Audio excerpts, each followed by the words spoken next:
In Furry Financials, a large number of people underestimate the cost of owning a pet. Here to unleash those true expenses is Andrea Arden, a pet expert, author, and director of Andrea Arden Dog Training. Good to have you here. And what does your recent survey say? Well, based on Synchrony's study that they commissioned, it's called a Lifetime of Care study on behalf of Pets Best and Care Credit. What the study showed was a few things. The real takeaways are, number one, that about 50% of Americans greatly underestimate the cost of pet care over the course of a pet's lifetime. Number two, that the cost of owning a dog can be upwards of $55,000 over the course of their life, and for a cat, $45,000.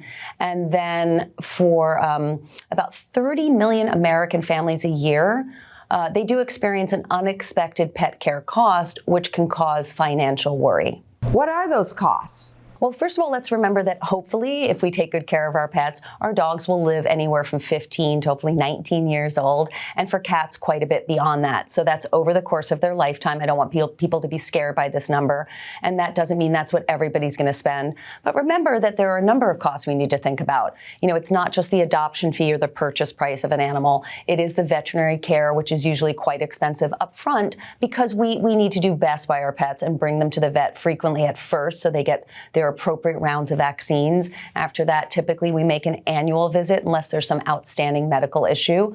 And then there's, of course, potential grooming costs, supplies, and then you might fall into that, 30 million U.S. households a year who experiences something that's unexpected, that's outside of what you've budgeted for. Many people purchased a pet during the pandemic lockdowns to keep them company. What happened to those pets? I think, fingers crossed, that they are doing well, that, people have not been returning pets, as some outlets have suggested that there's this mass surge of people returning pets to rescues and shelters.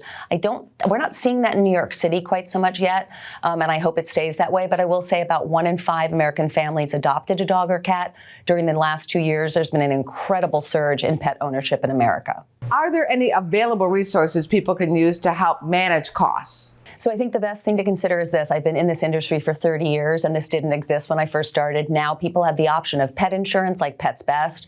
And if you fall into that grouping of the 30 million families a year who experience some unexpected cost, there's always the option of talking to your veterinarian about Care Credit, which is a credit card specifically for healthcare costs. In this case, veterinary costs. It's accepted at about 25,000 vet clinics across America. And for more information, people can go to a website, which is PetLifetimeOfCare.com. But thanks so much for being here. Thank you so much. Have a great one. Go to BusinessFirstAM.com for where to see our show on TV.